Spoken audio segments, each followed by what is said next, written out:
welcome to WION World as One. You're watching GRAVITAS with me, Hem Kaur Saroya. Let's get started.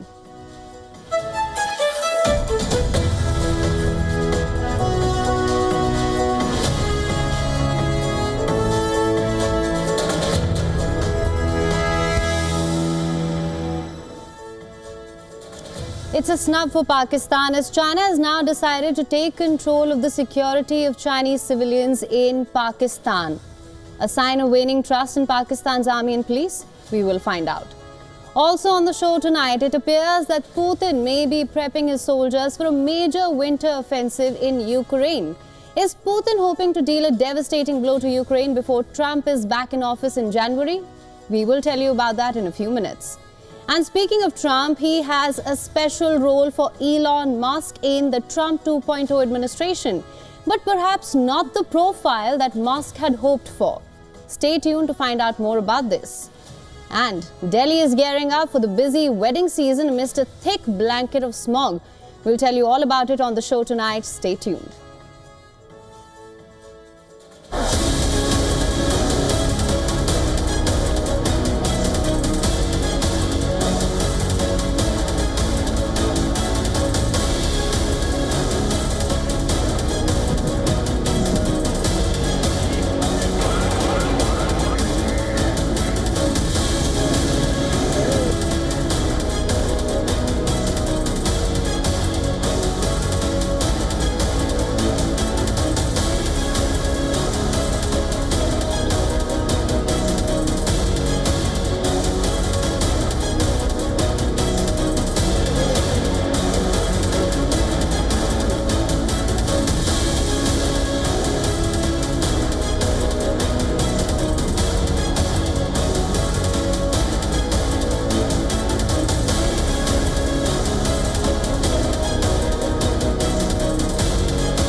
Our top story tonight, China has decided to deploy its own security forces within Pakistan because it does not believe that Pakistan's police or the army can protect Chinese citizens working in Pakistan.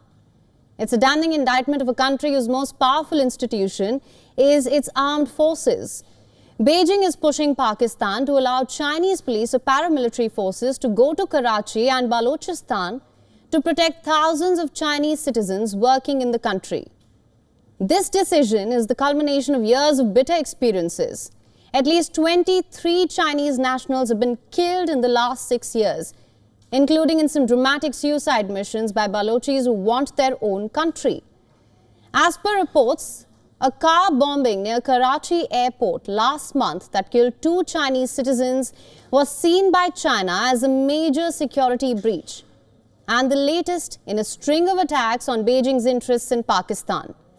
These attacks and Pakistan's repeated failure to stop them have reportedly angered China and led them to push Pakistan to form a joint security management system. Now, according to a Reuters report quoting anonymous Pakistani security and government sources, during an undisclosed meeting, Beijing submitted a written proposal to Islamabad to bring in their own security to Pakistan, a move reportedly Pakistan is yet to agree upon. Furthermore, China has also reportedly asked Pakistan for allowing to dispatch security agencies and military forces into each other's territories for facilitating counter-terrorism missions and conducting joint strikes, which Pakistan is also said to be reluctant on. Instead, Pakistan has asked China for assistance in intelligence and surveillance, thereby avoiding any direct involvement from China on Pakistani soil.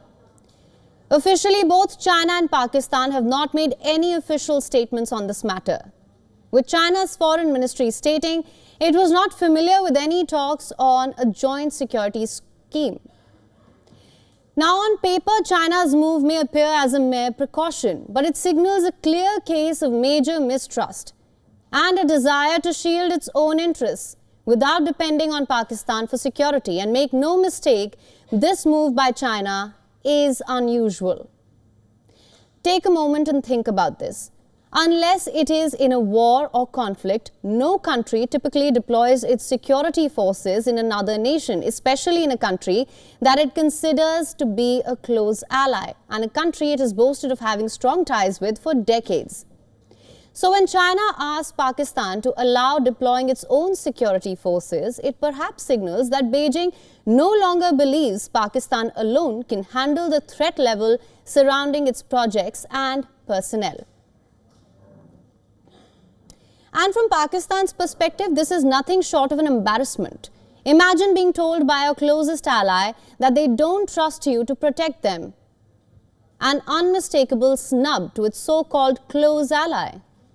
So how did China and Pakistan reach this point? You see, for decades, China has invested heavily in Pakistan, most notably through the China-Pakistan Economic Corridor, CPEC. A crucial part of China's Belt and Road Initiative or BRI. From roads to ports, infrastructure projects under CPEC are supposed to help transform Pakistan. And in return, the least Pakistan was reportedly expected to offer was a secure environment for these projects and, of course, for the Chinese citizens working on them.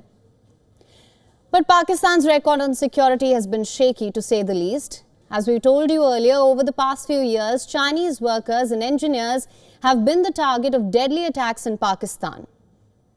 In March this year, a suicide bomber killed 5 Chinese engineers who were working on a hydropower project in northern Pakistan. And this wasn't an isolated incident either. In April 2022, a suicide bombing outside a university in Karachi resulted in the death of 3 Chinese academics.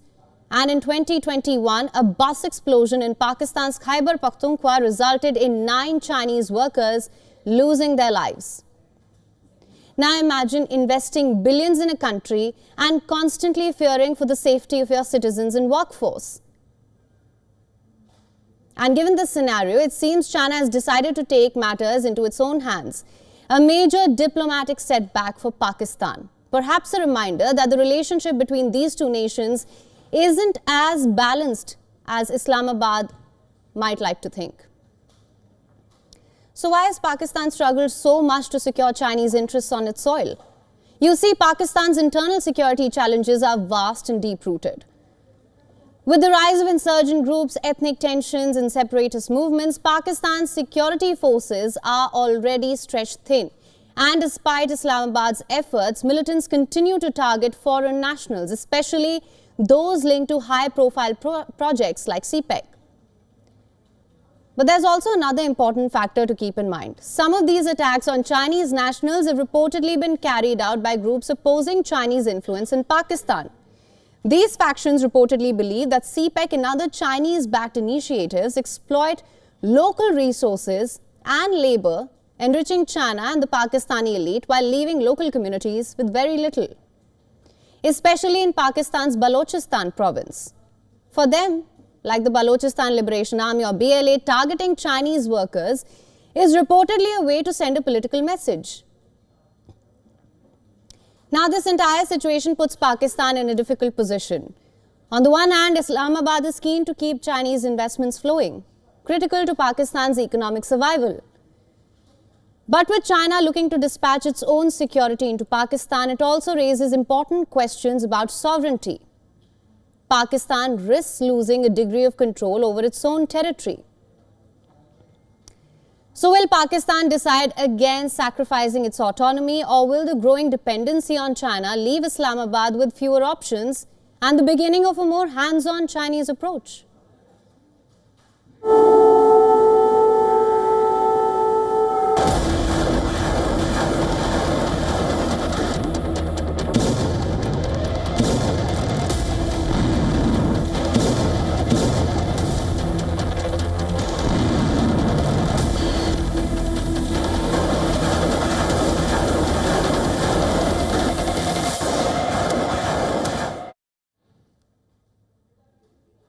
Our next story is about the Russia-Ukraine war. It's about Russian President Vladimir Putin. It seems he is prepping his soldiers to launch a major winter offensive on Ukraine before US President-elect Donald Trump takes office. According to Ukraine, Russia has been readying to push on Ukraine's southern front, specifically in Zaporizhia. They worry that Russia is building up infantry and armored vehicles while stepping up aerial bombardments. Ukrainian military personnel say that Russians have been preparing for some time, for several weeks in fact, to conduct assault operations on Ukraine. As a result, Ukraine has bolstered its defensive positions on the front line in anticipation of a Russian onslaught. Ukraine's worries may not be unfounded. On the 10th of November, it was reported that Russia had captured another village in eastern Ukraine. Reports say the Russian forces captured the village of Rivnopol. It lies in Ukraine's Donetsk region. Remember here, Russia has been waging a major offensive for months. In the Donetsk region, Russia has also reported a series of gains during its offensive. This as Russian forces pursue their advance towards the strategic city of Pokrovsk. Pokrovsk is an important supply hub for Ukrainian forces. A few days ago, on Sunday, Russia's defense ministry claimed that its forces had taken the Donetsk village of Vovchenka. Not just that, on Wednesday morning, blasts boomed across Ukraine's capital city of Kyiv. For the first time since August, Russia had launched missile attacks on the city. The attack forced people to take shelter in an underground metro station. Ukraine says that its air defenses intercepted 2 incoming cruise missiles, 2 ballistic missiles and 37 drones across the country. No casualties or major damage were reported, but Kyiv saw this was coming. For months, Ukrainians have been waiting for a big missile attack, worried that it could deal a new blow to the strained energy system and cause long blackouts as winter sets in. Across Ukraine's border, another key battle is shaping up in Russia's Kursk region. This is the Russian region where Ukraine had launched an invasion in August. 3 months since that daring cross-border raid, Ukraine has control over some parts of this Russian region. If the Russian side is to be believed, Ukrainian forces are currently being beaten back here. By Ukraine's own admission, its defenses in Donbass are crumbling. We're not surprised with Ukraine's big admission. We've been saying this for months. Ukraine is facing a massive manpower and ammunition shortage. In recent months, Russian forces have intensified attacks in the east, where Ukrainian troops have been unable to hold the line. Russian forces are advancing in Donbass faster than at any time since the war started in 2022. Specifically, in the past few weeks, the Russians have been able to register big gains on the battlefield. As mentioned earlier, a number of villages and settlements such as the key town of Volodar, and on Wednesday, Russian-installed head of Donetsk region, Denis Pushlin, released a video showing the ruins of Volodar.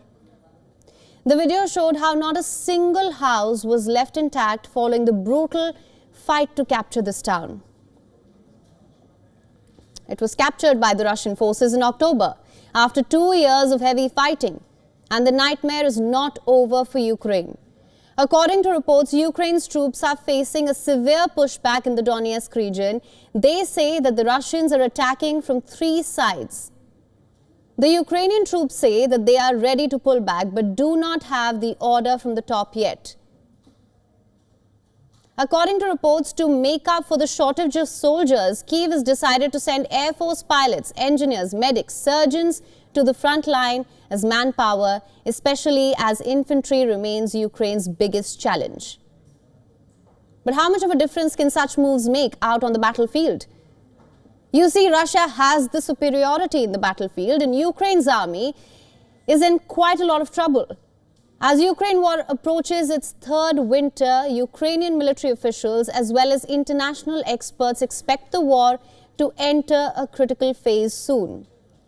Why is that, you ask? You see, both sides are fighting for territorial advantage ahead of US President-elect Donald Trump's inauguration in January. Without American support, the Ukrainian war efforts against Russia just cannot continue. And since Trump won the US election, everyone's focused on what it means for the war.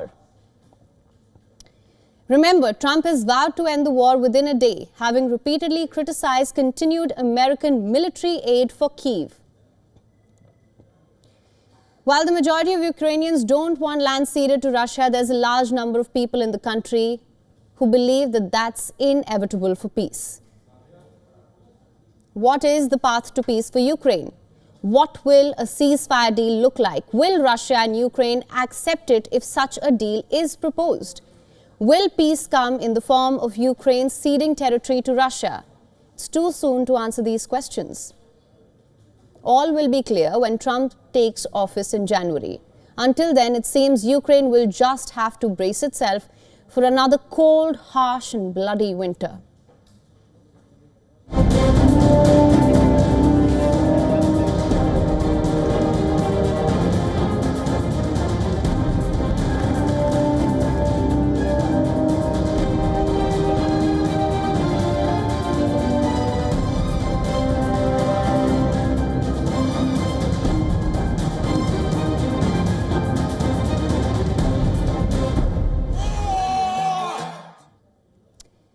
And talking of Trump, here's what else he is planning to do when he takes office in January.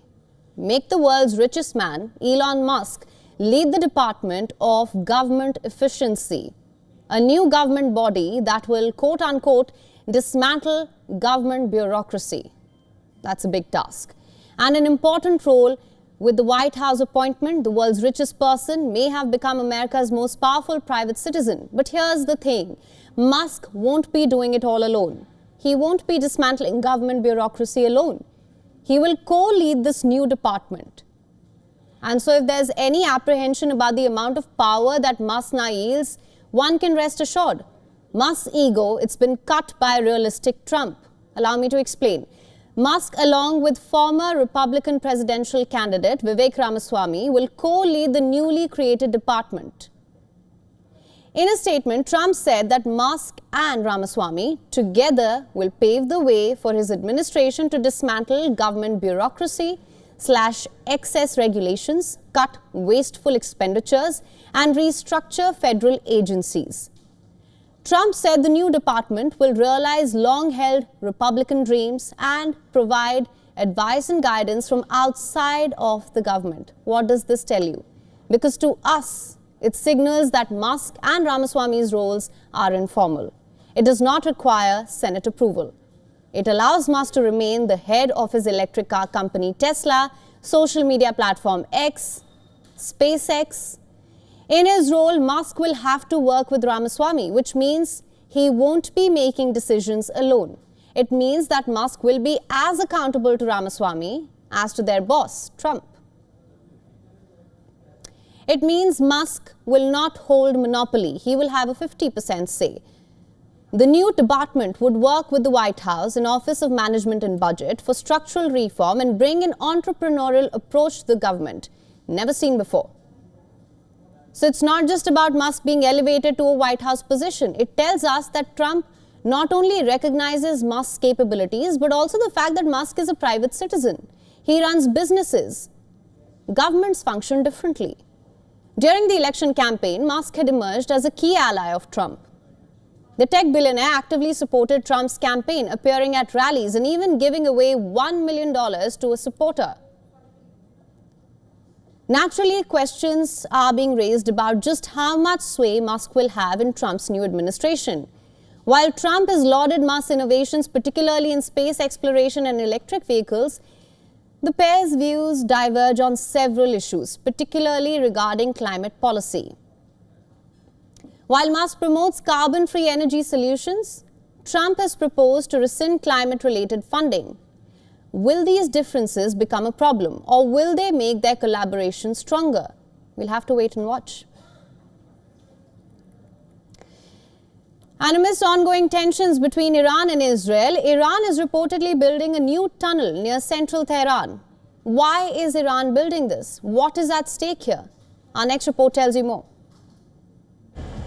Amid tensions with Israel, Iran is building a new defensive tunnel in Tehran.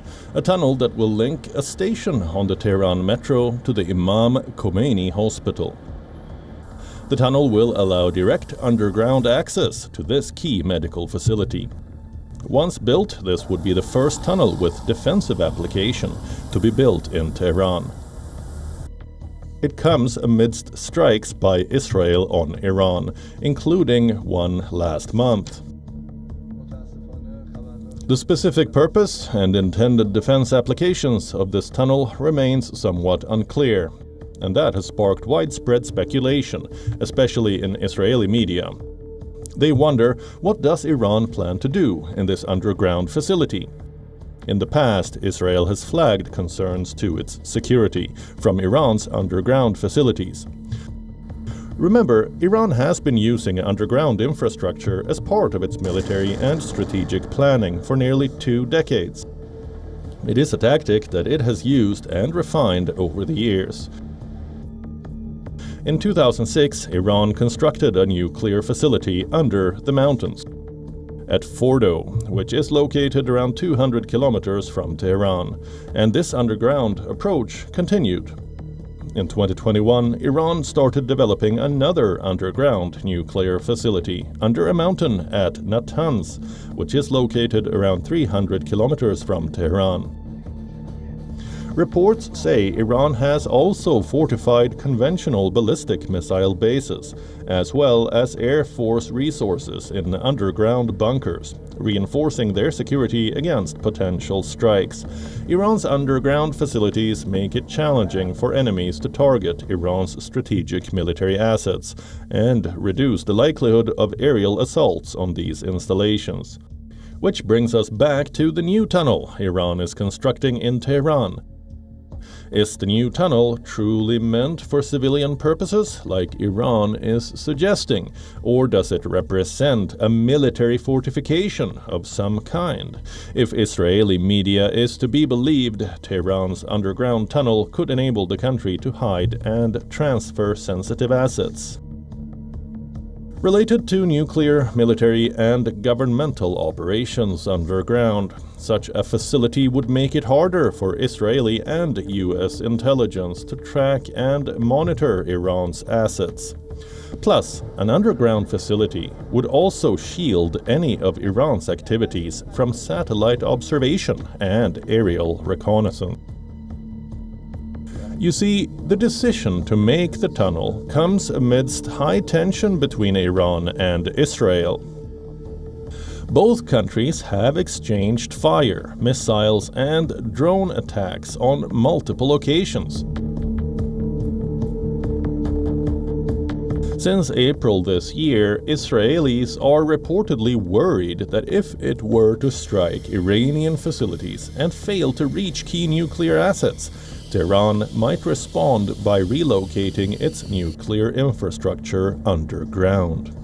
Still, Iran's new tunnel could represent a step toward safeguarding its critical assets against potential future attacks. The new tunnel in Tehran, though presented as a civilian-focused infrastructure project, may reflect Iran's long-standing strategy of placing strategic assets underground. Whether it serves purely civilian purposes or has a dual use for military objectives, it remains to be seen. But as tensions remain high between the two countries, underestimating Iran's capabilities would be a grave mistake.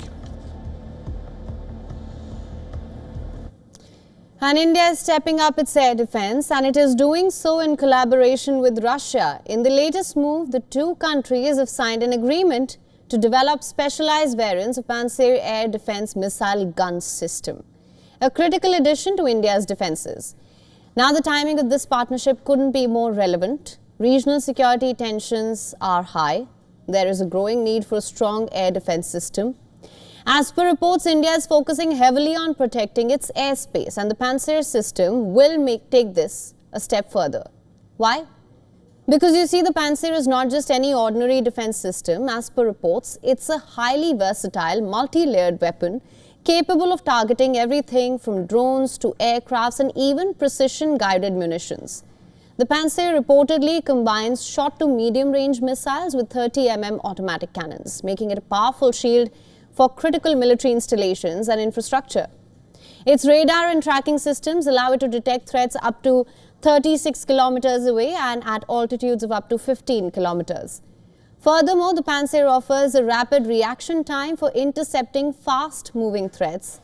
And India isn't just buying the system. The MOU signed between Bharat Dynamics Limited, India's state-run defense company, and the Rosoboronexport, Russia's main arms exporter, aims to produce and adapt these systems domestically, aligning it with the Make in India initiative. By building these variants locally, India is taking a big step towards self-reliance in defense production, reducing its dependency on foreign imports while boosting its industrial capabilities.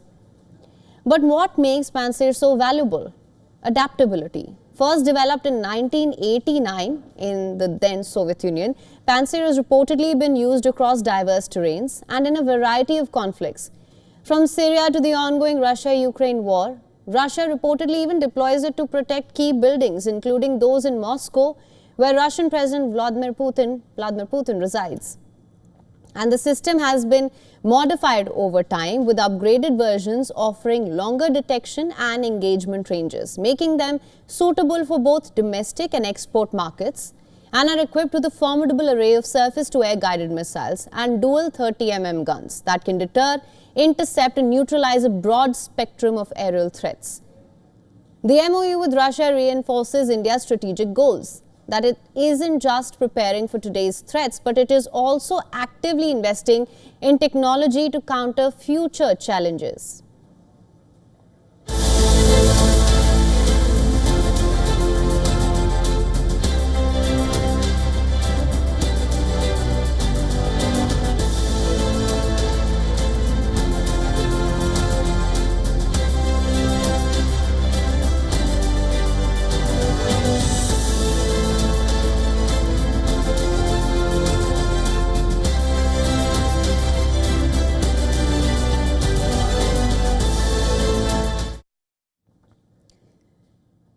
And in what is being hailed as a historic feat, on the 12th of November, the Indian government approved the creation of the first ever all-women battalion within the Central Industrial Security Force, or the CISF. Remember, CISF is one of the specialized central paramilitary forces of India, which is in charge of providing security cover to 359 establishments through the length and breadth of the country. Now, why is this significant and how will that add to the forces in general? Let me give you the details first. On Monday, the Ministry of Home Affairs had sanctioned the formation of this new unit. Reports suggest that the unit is designated as a reserve battalion. Reserve because, as per an official, these units are kept on standby and used as reinforcement when the force gets a new job, like temporary duties such as that of conducting elections and permanent tasks of guarding key installations. But a key question is, how will this all-women team look? Well, for starters, the battalion will reportedly consist of over 1,000 personnel, which will reportedly be formed from the existing workforce, that's over 1.88 lakh personnel strong. As per the CISF website, of which reportedly only 7% are women. For context, the CISF currently has 12 reserve battalions under its establishment, comprising both male and female personnel. What's more, this women-only team will be led by a senior officer holding the rank of commandant. You see, CISF is an extremely competent force. It is charged with providing security cover in sensitive installations like in the nuclear or aerospace sector. And now the creation of the new battalion will only help tackle the increasing demands and support expanding duties of the forces. As per reports, special training is underway for these officers as they will be expected to handle critical security roles across sectors, particularly in VIP security, and as I mentioned, guard key infrastructure like airports, metros and other critical installations. Now, besides this, speaking to an Indian news media outlet, a CISF spokesperson has said that preparations for early recruitment and selection for location for stationing the new reserve battalion have also been initiated to expedite this process. Experts say this move also underscores the Indian government's continued commitment towards equal opportunities for women. Not just that, it also is set to encourage gender diversity in national security. And a move like this can pave the path for more women to join the forces. Officials say this all-women battalion will be instrumental in bolstering operational capabilities of the CISF and to prove that women are well equipped and no less competent than men when it comes to tackling security challenges.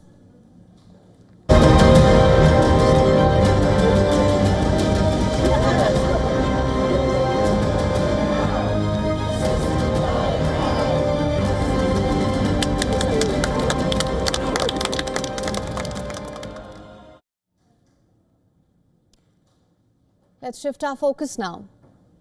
In the United Kingdom, a polarizing bill has split the governing Labour Party and the larger population. It is a proposed law allowing terminally ill adults in England and Wales to end their lives. We're talking about assisted dying or assisted suicide or euthanasia. The MP who is leading the charge to legalise assisted dying in England and Wales, Labour MP Kim Ledbetter, believes that this law could stop people from experiencing very harrowing deaths and says that the law would put in place very robust and secure safeguards for the same.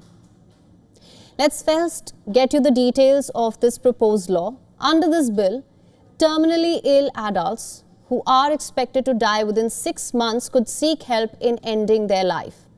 That is only if 2 doctors and a High Court judge verify their eligibility, and also if the decision to end their life is made voluntarily, that is to say, independently and with a sound mind. So a request for assisted dying under this proposed law would have to meet the following prerequisites. The patient must be over the age of 18 and must be registered with a general practitioner for at least 12 months. The patient must have a mental capacity to make a choice about ending their life. They must be able to make a clear and informed wish, rid of any pressure or coercion at every step of the process. An individual can change their mind at any point independently without the need for outside corroboration. So this is the bill the lawmakers are set to vote on the 29th of November. Also important to know that this bill is back on the table 10 years after the Parliament rejected a previous such bill to legalise assisted dying. Needless to say, the issue of legalising assisted dying, it's been a contentious one across the globe for as far as anyone can remember, an issue that has sparked passionate debates. Depending on which side of the debate you are on, you are likely to either see it as ending a life or shortening someone's death. But who gets to make this call? Who gets to decide whether someone has the right to take away a terminally ill patient's pain and suffering? Different countries across the globe have different criteria and laws for the same. Now, there are a couple of things to consider here. Number one, the condition of the patient. Whether a patient is terminally ill or has an illness that is irremediable but perhaps not progressive in nature. Then, there is the very real issue of intent. On what basis can this life or death call be taken, and who gets to make this call? Can a person make this call for a terminally ill relative? I'm just thinking out loud here because I believe these are some pertinent and very real questions. Say someone who has dementia, which is described as a life-limiting condition and may ultimately be terminal. However, many people with dementia can live independently for several years with the right support. So who gets to make this call in such a case? Can you make a call in such a case? Which is why any such law would require a clear statement and expression of the desire to end their life by the patient itself without any coercion. That is in cases where the patient is experiencing unbearable suffering. Furthermore, this is where the verification by a doctor and a judge would come into the picture as well. Number 3, the right to dignity in death.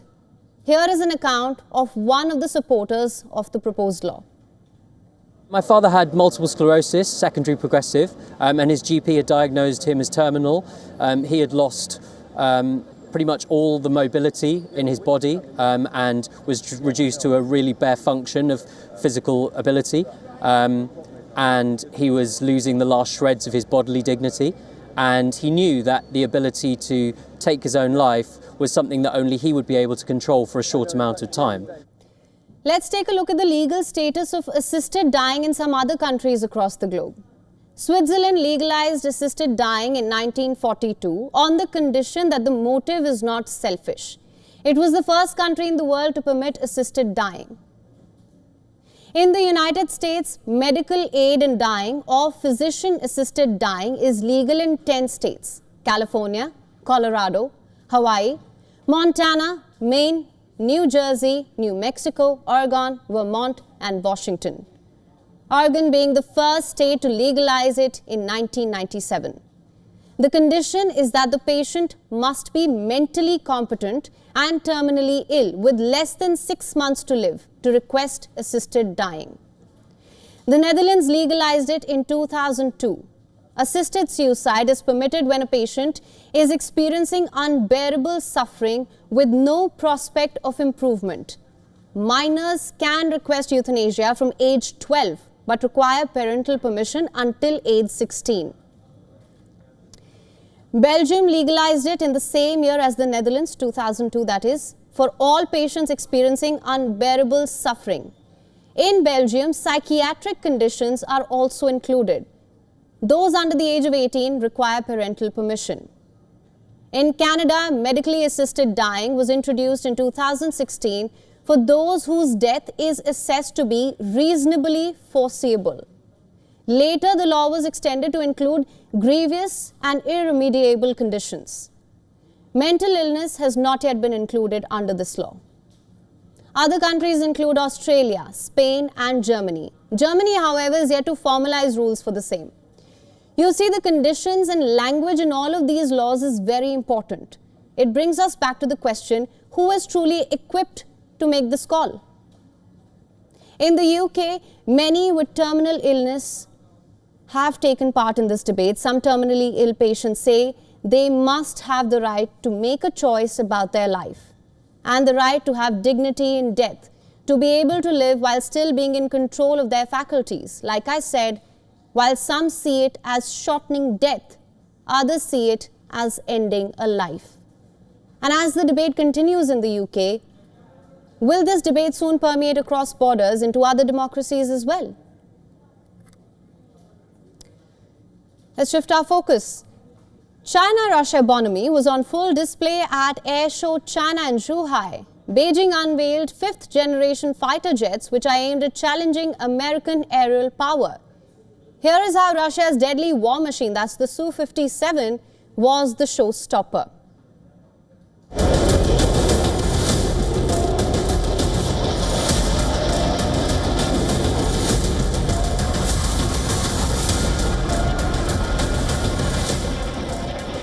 China is showcasing fifth-generation fighter jets at its largest air show. These are the images of the Russian Su-57 Felon, making its global debut on the Chinese soil.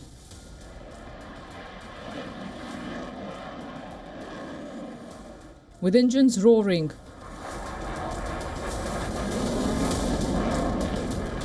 Russia's most advanced frontline aircraft soars into the sky.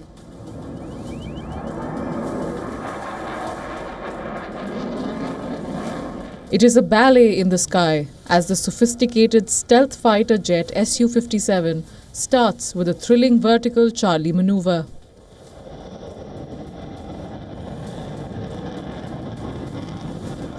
Before performing various roles,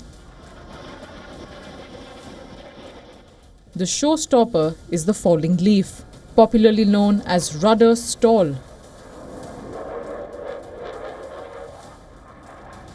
The Su-57 is a single-seat, twin-engine stealth multi-role heavy fighter aircraft with aerial combat and ground strike abilities. The aircraft is also equipped with thrust vectoring systems, allowing it to make complex maneuvers at extremely low speed. With advanced avionics, the fighter jet is capable of supercruising at speed up to Mach 1.3 and can reach a maximum speed of Mach 2.0. The aircraft had its maiden flight in January 2010. It entered mass production in July 2019 and began delivery to the Russian Air Force only in January 2021. The deadly war machine's presence is a clear indicator of the growing closeness between China and Russia. Beijing is displaying its determination to match American military might by investing heavily in the latest tech and forcing closer bonds with partners like Russia.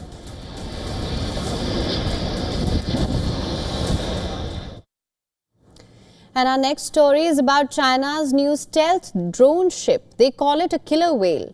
The vessel in question has a range of more than 7,000 kilometers. China has touted this ship alongside a collection of aerial drones at the Zhuhai Air Show, the country's largest air show, that is. The ship has been built by China's State Shipbuilding Corporation and has a displacement of 500 tons. It is also capable of quote-unquote operating on open sea for a long time. The ship has a dual diesel and electric propulsion system which allows it to reach a maximum speed of more than 40 knots, that is 74 kilometers an hour. It has a range of more than 4,000 nautical miles, that is 7,400 kilometers. As far as its capabilities are concerned, the killer whale can carry a range of weapons, including rockets, anti-ship missiles, ship-to-air missiles. It is also equipped with a takeoff as well as landing pad for helicopters at the rear. The vessel can be independently deployed. It can carry out patrols, anti-submarine operations, air defense work, as well as rescue operations. Because of all these features, they're calling it an all-round warrior. According to analysts, Beijing wanted to turn Zhuhai Air Show a one-stop destination for countries in the market for Chinese military technology.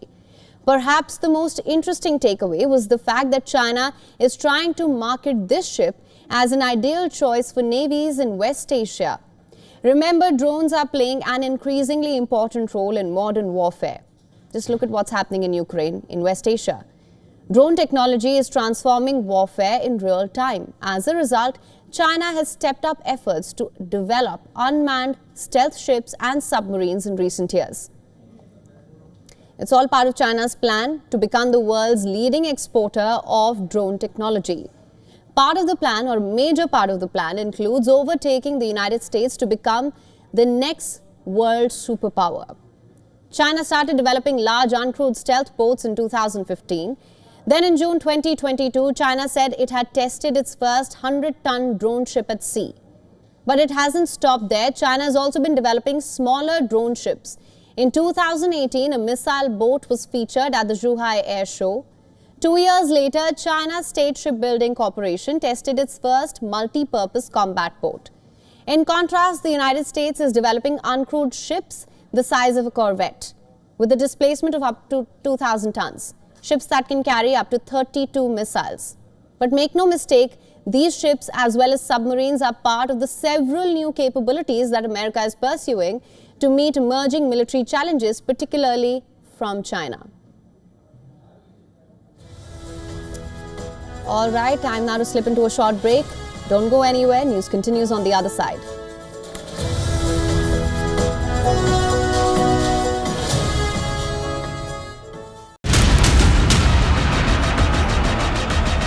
Congolese political and civil society leaders announced National Awakening Alliance to rally against constitutional changes that are meant to ensure President Felix Tshisekedi keeps power indefinitely, terming it high treason.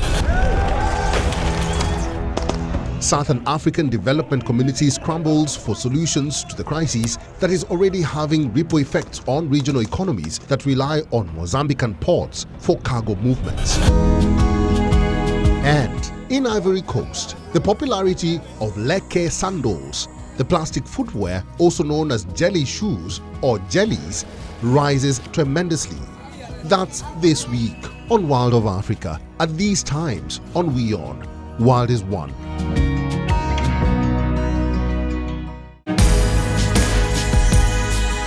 WION brings you a special business talk show where we bring forth the stories of business leaders. From breakthrough technologies to visionary leadership, we will unlock the trends, the tactics, and dive into the minds of the industry's most influential leaders.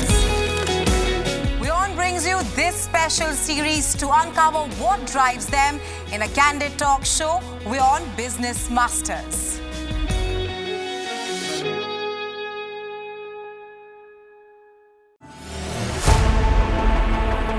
Know more, understand better, think ahead.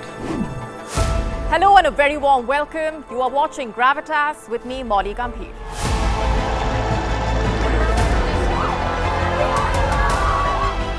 Get the facts, not the bombast.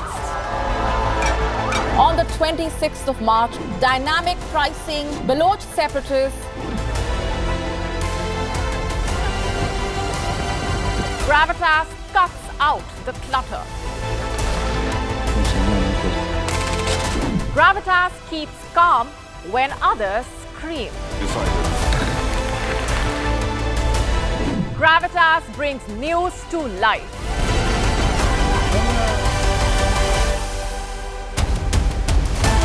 Weekdays, 9 p.m. IST, 3:30 p.m. GMT.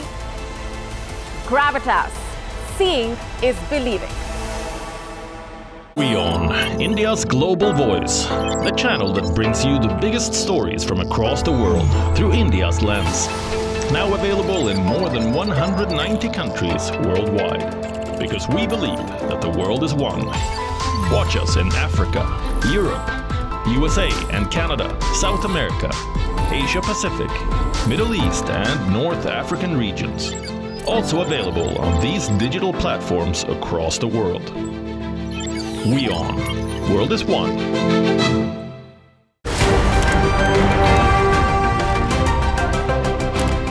Ready to dive into your daily dose of news? Bringing you what's trending in the West and all that's setting trends in the East. And all of this served up with a side of insightful banter. We don't just bring you the latest stories. We bring you your talking points for the day. And while you do that, from the busy streets of New York, I will provide you with deeper insights on the developments through the course of the day in the US. And I will be here at the WION headquarters, getting you all the action from the universe of sport. All that you need to know about your favorite teams and players, right here. The show that keeps you ahead of the global curve. A conversation you'd want to be a part of. A place where news becomes an engaging exchange. We bring you stories that impact your present. This is World DNA. Join the conversation.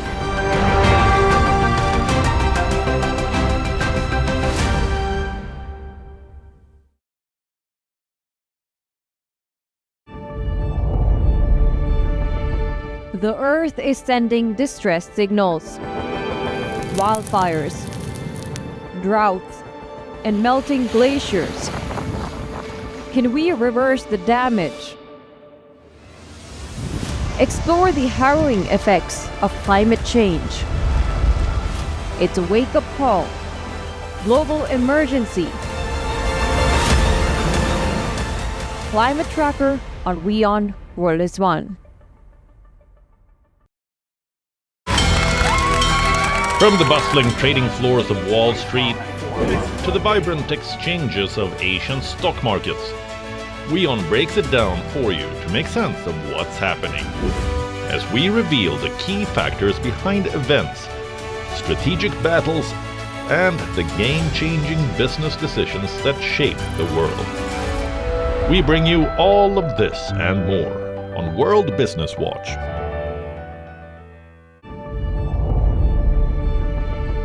The Earth is sending distress signals. Wildfires, droughts, and melting glaciers.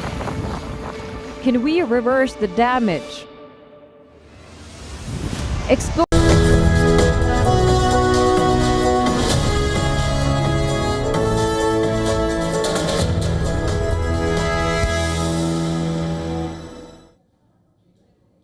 Welcome back to Gravitas.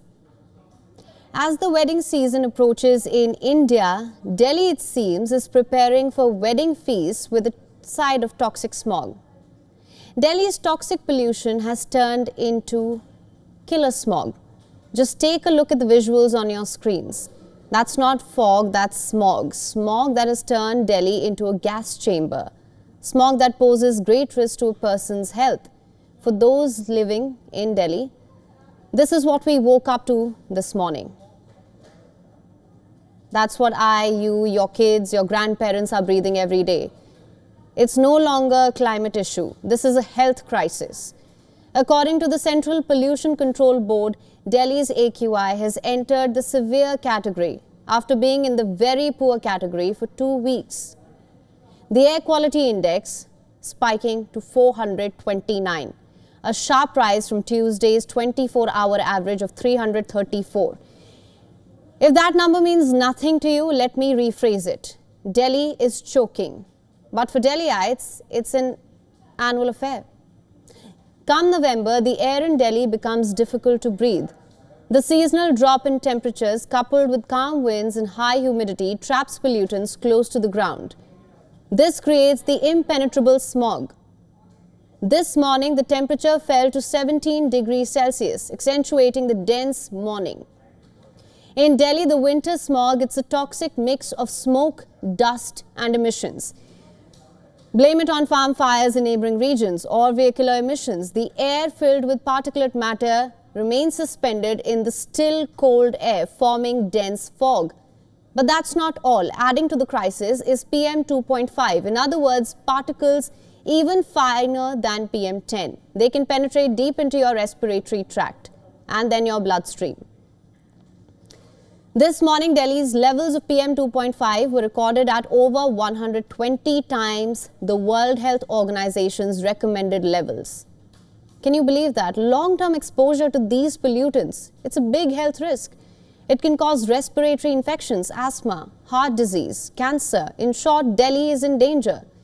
But sermons are not the need of the hour. We need long-term solutions. We need coordinated action. We need urgent action.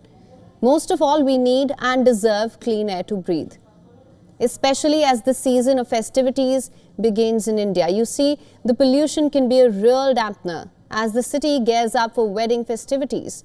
The first phase spans 18 days and it will continue till the 16th of December. According to the Confederation of All India Traders or CISF, an estimated 450,000 weddings are expected in Delhi over the next 3 weeks.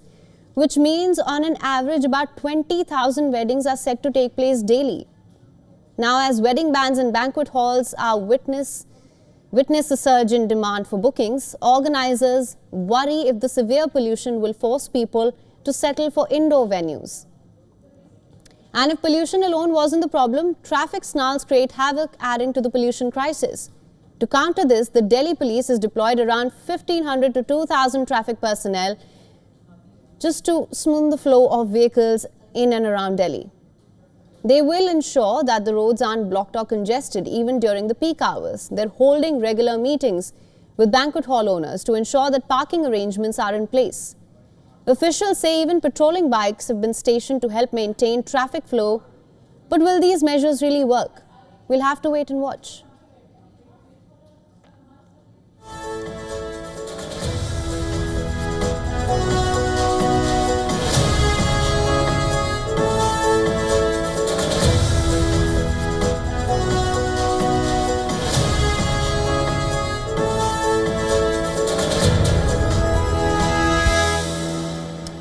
All right, before we move on any further, we're getting breaking news at the moment. Outgoing US President Joe Biden is holding a meeting with President-elect Donald Trump. These are the visuals that we're getting at the moment.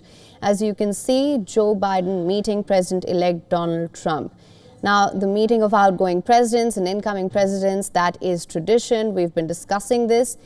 There you have it on your screens right now. Live visuals from Washington, D.C., where you can see Trump holding a conversation with US President Joe Biden. Now, it remains to be seen what is on the agenda of discussions. Of course, when we talk of Trump, we know that he's promised a lot of day one items on the agenda when he takes office in January. He's spoken about the wars, he's spoken about immigration bills. We'll have to wait and see how all of that pans out the day Trump takes office. For more on this, we're now being joined live by our correspondent Susan Tehrani. Susan, thank you so much for joining us. Susan, we're getting live visuals of President-elect Donald Trump with US President Joe Biden. Tell us about this. What is top of the agenda? Yeah, we really are watching history unfold before our eyes. This is an American transfer of power, a peaceful transfer of power, if you may. And while we won't know everything that the two men discussed, it'll be interesting to see, as you mentioned, what they talk about, what we learned, what the tone will be. We did hear a few words from the president-elect saying that this will be a very smooth transfer of power, quote unquote, the smoothest one you've ever seen. And President Biden was agreeing with that. And then we haven't heard much after that. What we probably won't hear, but which will be discussed, will be what President-elect Trump needs to know going into the White House from the sitting president. After all, he hasn't been briefed on intelligence as much as he should. So perhaps President Biden will tell him what the greatest threats are right now facing the country, what he needs to focus on more. That is the conversation that is probably the most important right now between the two men. Right, Susan, I just want to take a minute to talk about the visuals that we're getting right now live from Washington, D.C. This is perhaps the most civil we've seen the two be in a long time, sharing a handshake, sitting in the same room next to a fireplace. Now, of course, as I was mentioning earlier, it remains to be seen what they do actually discuss. But we've seen that Trump has a lot of day one items on the agenda that he's spoken about a lot, even during campaigning. There's the issue of the wars. He said that he will end the wars in one day. Then he spoke about immigration as well. So how do you see the discussion panning out on those fronts? Do you think that will come up?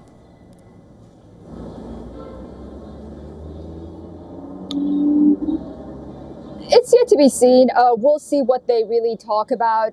I think what's very important is, as we saw, for example, I'm just remembering in 2016, outgoing President Barack Obama, when he had this meeting with then incoming President Donald Trump, he made a point to tell him that the biggest challenge you will face during your presidency and stepping into the White House will be how to deal with North Korea.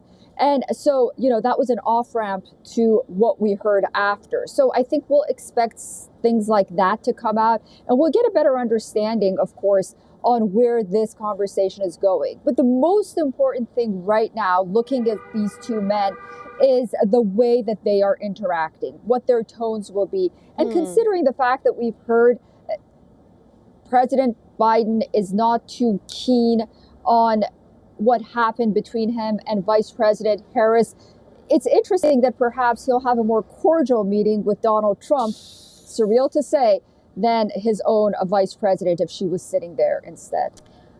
Right. Susan, you spoke about peaceful transition as well, which is very important. We know that's not how things unfolded the last time around. Do you think that's in a way a message to the Trump 2.0 administration?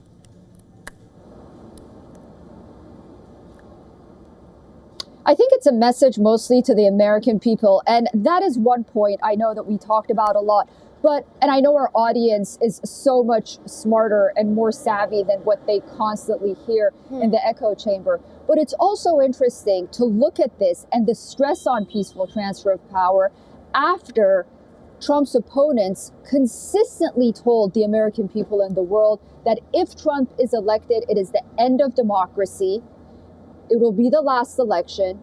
A dictator will take over. And dare I say, Adolf Hitler will be returning to the White House. Well, if that was the case, then it's hard to imagine the Democrats would have a peaceful transfer of power. So I think it's just important to put all of those election rhetoric into perspective and see that at the end of the day, perhaps it wasn't like that. And, a little bit of sobriety goes a long way. I know everyone is praising President Biden for this peaceful transfer of power and also President Trump, but I thought it would be interesting to look at it from that perspective as well. All right. Well, Susan, thank you so much for bringing us the latest on this. We'll, of course, continue to track all the developments on this front closely. And with that, we call it a wrap on this edition of Gravitas. Thank you so much for tuning in.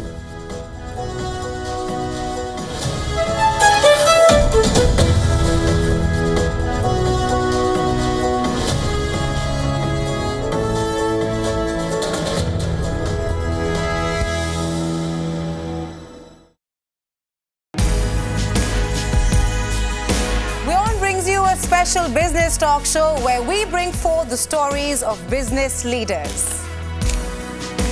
From breakthrough technologies to visionary leadership, we will unlock the trends, the tactics, and dive into the minds of the industry's most influential leaders. WION brings you this special series to uncover what drives them in a candid talk show, WION Business Masters.